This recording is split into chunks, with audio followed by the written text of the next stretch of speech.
The Egyptian government has promised to increase pay and pensions for public servants by 15% in the latest effort to end the continuing protests against the rule of President Hosni Mubarak. But while authorities try to get the country back to normality, there are questions about whether the post-Mubarak era will bring free and fair elections. The regime wants the centre of Cairo back.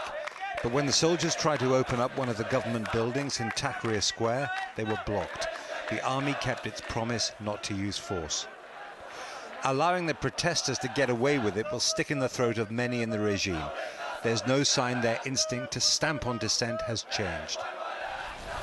The longer this goes on and the protesters are settling in for a marathon, the greater the danger the regime's strongmen will lose patience. When the protests started 2 weeks ago, the organisers expected to be arrested within 5 minutes, according to Ziad El-Alawi, who's now one of the leaders in Tahrir Square. What about staying here? Do you think that people will continue to come to Tahrir Square to demonstrate? I believe in people.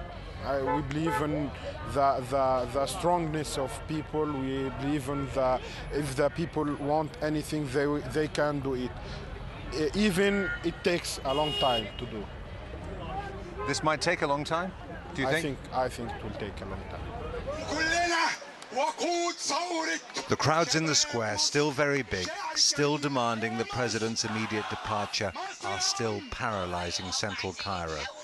That irritates some Egyptians who say they should be satisfied with Mr. Mubarak's announcement that he won't stand in September's elections. The majority are not who are in Tahrir today or yesterday. They are not the majority. What do the majority want? The majority are happy with what the president said so far on Tuesday, and they want to do it in a proper way. State TV showed President Mubarak with his cabinet of loyalists. He seems to have persuaded the Americans, his key allies, that there would be chaos if he stepped down before September, and that infuriates the opposition. We've seen the people standing side by side.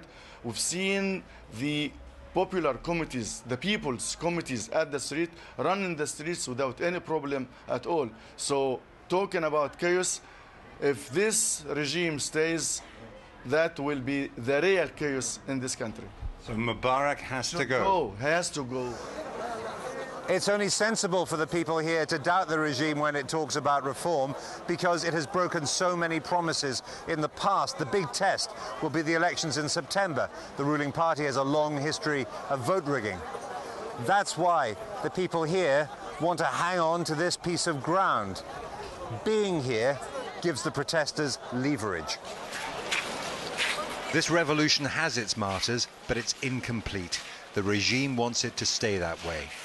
In 2 weeks, though, the people have changed Egypt, and they're still finding their strength. The BBC's Jeremy Bowen reporting there.